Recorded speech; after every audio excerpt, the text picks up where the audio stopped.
श्री विष्णु स्वामी संप्रदाय के अनुयायी सुदृढ़ विचार एवं गंभीर मति वाले श्री ज्ञानदेव जी हुए। श्री नामदेव जी और श्री त्रिलोचन जी उनके शिष्य थे, जो सूर्य और चंद्र के समान भक्त जगत को प्रकाशित करने वाले थे। श्री ज्ञानदेव जी की वाणी गंगा जी के समान पवित्र थी। उनकी काव्य रचना, गीता की टीका, ज्ञानेश्वरी एवं अभंगा देवी तो मानो भगवत प्रेम की खान ही थी। आचार्यों तथा हरि भक्तों का आप में अपार बल था। आप सभी को आनंदित करने वाले थे। श्री पृथु जी की अर्चन पद्धति के अनुसार उपासना करने वाले परम प्रसिद्ध श्री वल्लभाचार्य जी इसी संप्रदाय में हुए। वे नवधा भक्ति को प्रधान मानकर सुदृढ़ भाव से भगवत सेवा करते थे। उनके मन, वाणी और कर्म से भगवान के चरणों में प्रीति थी। नमस्ते, मैं शैलजा अपने आपके चैनल पर आपका हार्दिक स्वागत करती हूँ। आशा करती हूँ आप सब स्वस्थ एवं प्रसन्न होंगे। आज हम श्री ज्ञानदेव जी के कथा का श्रवण करेंगे। श्री विष्णु स्वामी संप्रदाय के अनुयायी अति ही गंभीर बुद्धि वाले श्री ज्ञानदेव जी नामक संत थे। इनके पिताजी श्री विट्ठल पंत ने गृहस्थ आश्रम को त्याग कर संन्यास ले लिया और श्री गुरुदेव से झूठ बोल दिया कि मेरी स्त्री ही नहीं है, मैं गुरु करना चाहता हूँ।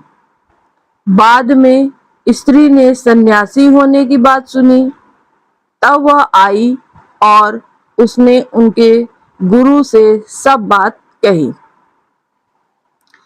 तब गुरुजी ने जाना कि इसने मिथ्या बोलकर, झूठ बोलकर मुझसे संन्यास लिया है। स्त्री ने कहा, प्रभु आप इनका हाथ पकड़कर मेरे साथ कर दीजिए। इस प्रकार वह उन्हें घर ले आई।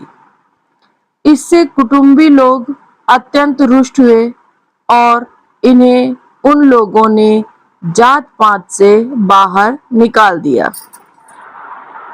अब ये समाज से अलग रहने लगे, परंतु इनके मन में किसी भी प्रकार का दुख नहीं था, क्योंकि इन्होंने गुरु की आज्ञा से पुनः गृहस्थ आश्रम में प्रवेश किया था।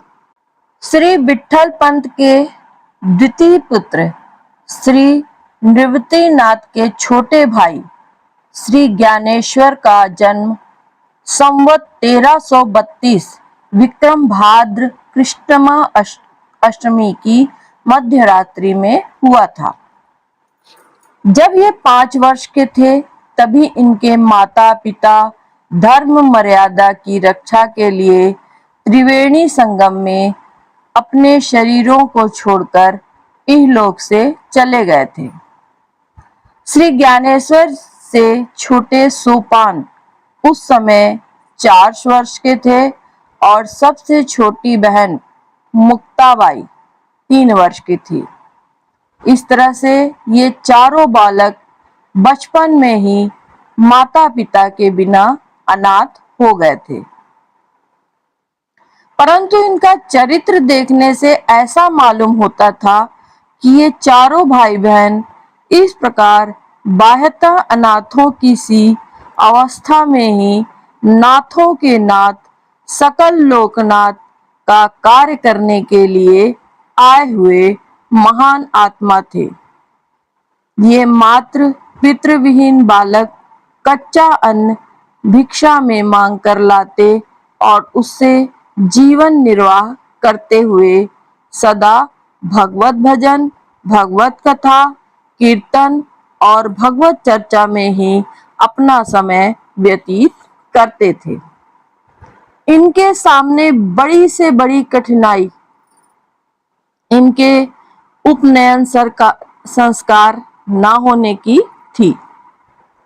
उसके लिए आलंदी के ब्राह्मण इन्हें सन्यासी के लड़के जानकर अनुकूल नहीं थे, परंतु इनके साधु जीवन का प्रभाव उन पर दिन प्रतिदिन अधिक पड़ रहा था और जब विट्ठल पंत तथा रुक्मणीबाई ने अलौकिक रूप से अपना देह विसर्जन कर दिया, तब तो उन ब्राह्मणों पर इनका और गहरा प्रभाव पड़ा।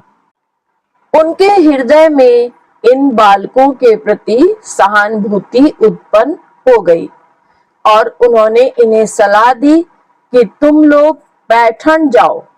वहां के विद्वान शास्त्रज्ञ यदि तुम्हारे उपनयन की व्यवस्था कर देंगे तो हम लोग भी उसे मान लेंगे। अतः ये लोग पैदल यात्रा करके भगवान नाम संकीर्तन करते हुए पैठण पहुंचे।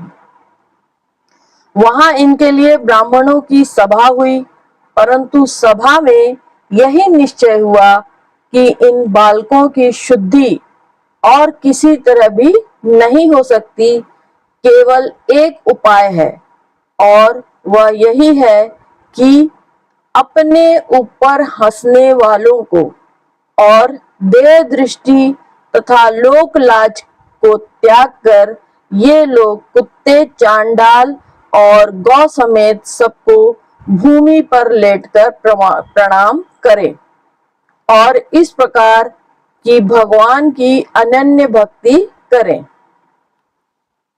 इस निर्णय को सुनकर चारों भाई बहन संतुष्ट हो गए। निवृत्तिनाथ ने कहा, ठीक है। सोपान और मुक्ता ने कहा, यह बड़े आनंद की बात है। और ज्ञानेश्वर गंभीरता पूर्वक बोले, आप लोग जो कहें स्वीकार है। वहां से चारों भाई बहन लौटने को ही थे कि कुछ दुष्टों ने उनसे छेड़छाड़ आरंभ कर दी। ज्ञानदेव से किसी ने पूछा, तुम्हारा क्या नाम है? उत्तर मिला, ज्ञानदेव। पास ही एक भैंसा था और उसकी ओर संकेत करके एक भले आदमी ने इनको ताना मारा कि यहाँ तो यही ज्ञानदेव है।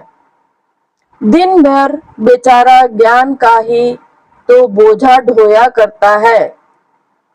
कहिए देवता, क्या आप भी ऐसे ही ज्ञानदेव हैं? ज्ञानदेव ने कहा, हाँ हाँ, इसमें संदेह ही क्या है, यह तो मेरा ही आत्मा है, इसमें मुझ में कोई भेद नहीं। यह सुनकर किसी और ने भी छेड़ करने के लिए भैंसे की पीठ पर सटासट 2 साटे लगा दिए और ज्ञानदेव से पूछा, ये साटे तो तुम्हें जरूर लगे होंगे। ज्ञानदेव ने कहा, हाँ, और अपना बदन खोलकर दिखला दिया। उस पर साटों के चिन्ह थे, परंतु इस पर भी उन लोगों की आंखें नहीं खुली। एक सज्जन बोले, यह भैंसा यदि तुम्हारे जैसा ही है तो तुम जैसा ज्ञान की बात कहते हो वैसे ही इससे भी कहलवाओ।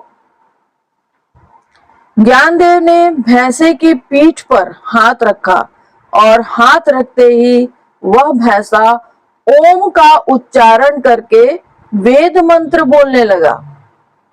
अब यह चमत्कार देखकर पैठण के विद्वान ब्राह्मण चकित स्तंभित हो गए।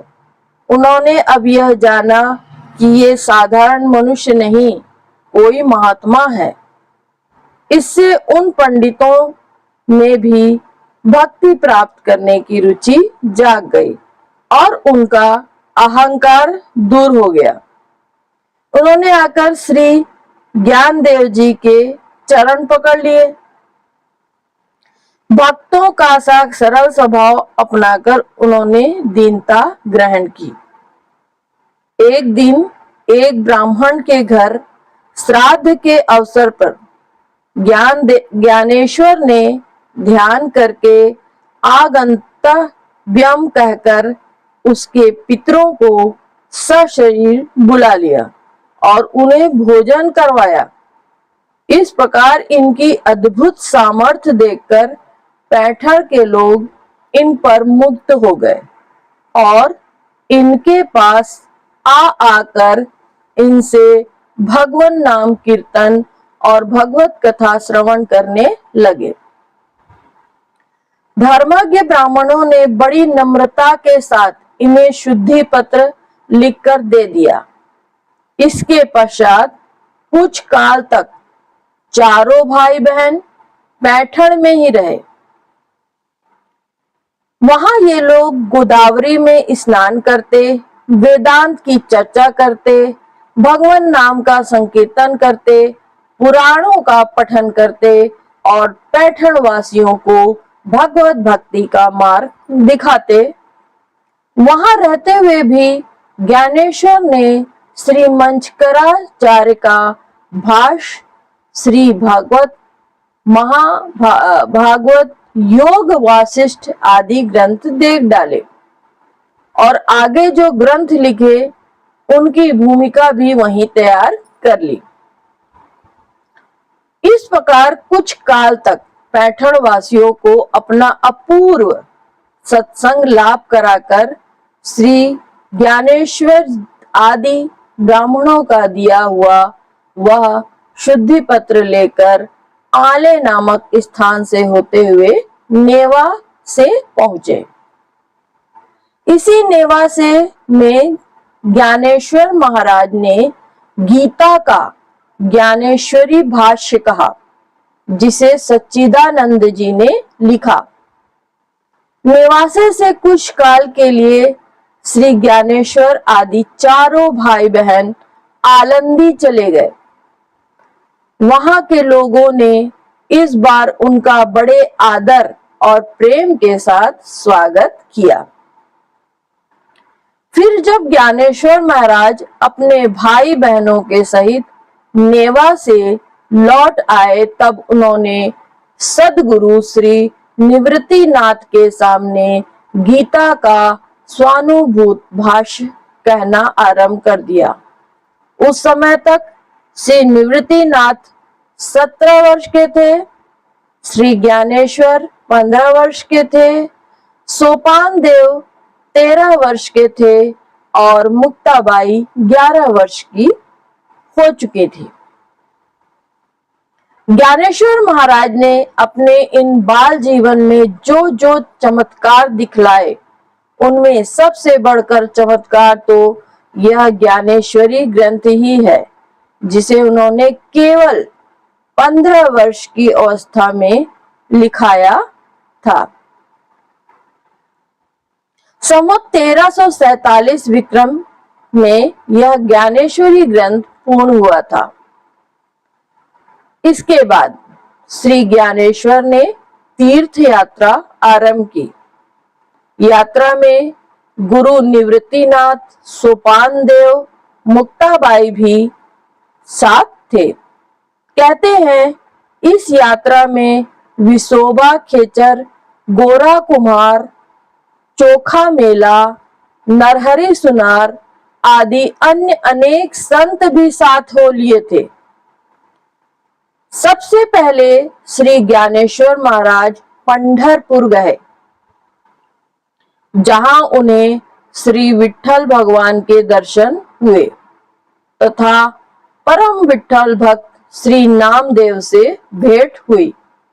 तत्पश्चात श्री नामदेव जी को भी साथ लेकर श्री ज्ञानेश्वर महाराज ने अनेक स्थानों में अपने ज्ञानोपदेश द्वारा असंख्य मनुष्यों का उद्धार करते हुए उज्जैन, प्रयाग, काशी, गया, अयोध्या, गोकुल, वृंदावन, द्वारका, गिरनार आदि तीर्थ स्थानों का परिभ्रमण किया और तदंतर में वे सब संतों के साथ पंढरपुर लौट आए।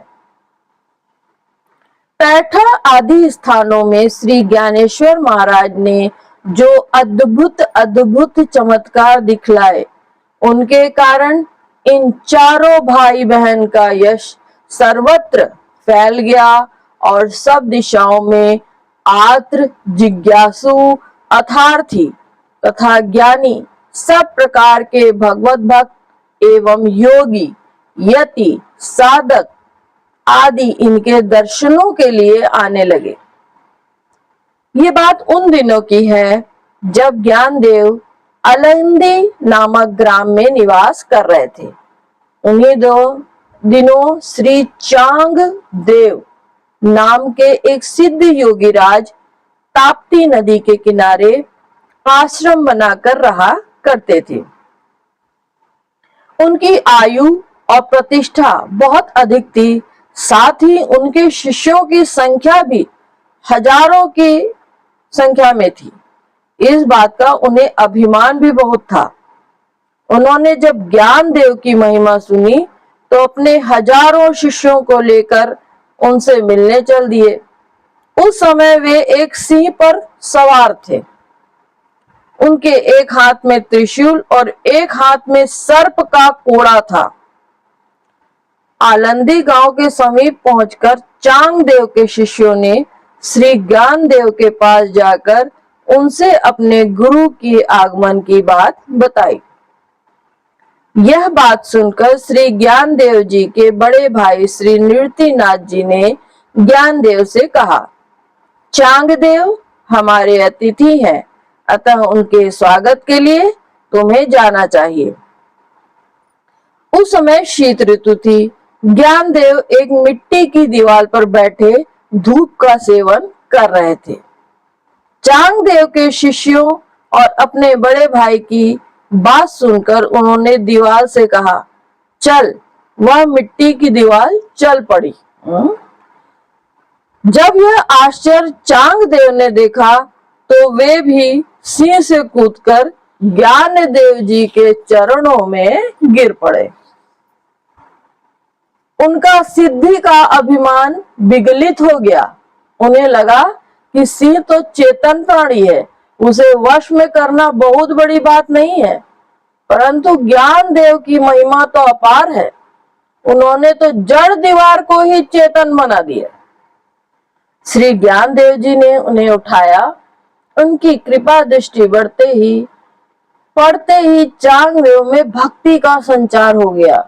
उनकी आंखों में प्रेमाश्रु भर आए और शरीर में रोमांच हो आया। इस प्रकार श्री ज्ञानदेव जी ने बहुत से लोगों को भगवत भक्ति का उपदेश देकर उन्हें भगवत सम्मुख किया। कुल 21 वर्ष 3 माह और 5 दिन की अल्पावस्था में संवत 1343 विक्रम मार्गशीर्ष कृष्णा 13 को श्री ज्ञानेश्वर महाराज ने जीवित समाधि ले ली और उनके समाधि लेने के बाद 1 वर्ष के भीतर ही सोपानदेव, चांगदेव, मुक्ताबाई और निवृत्तिनाथ भी एक एक करके इस लोक से परम धाम को पधार गए। श्री ज्ञानेश्वर महाराज के ये 4 ग्रंथ बहुत प्रसिद्ध हैं। भावार्थ दीपिका अर्थात ज्ञानेश्वरी, अमृतानुभव, हरिपाठ के अभंग तथा चांगदेव पाष्ठी, जिसको पैष्ठी भी कहते हैं। इनके अतिरिक्त उन्होंने योग वशिष्ठ पर एक अभंग वृत्त की टीका भी लिखी थी और वह अभी तक उपलब्ध नहीं हुई है।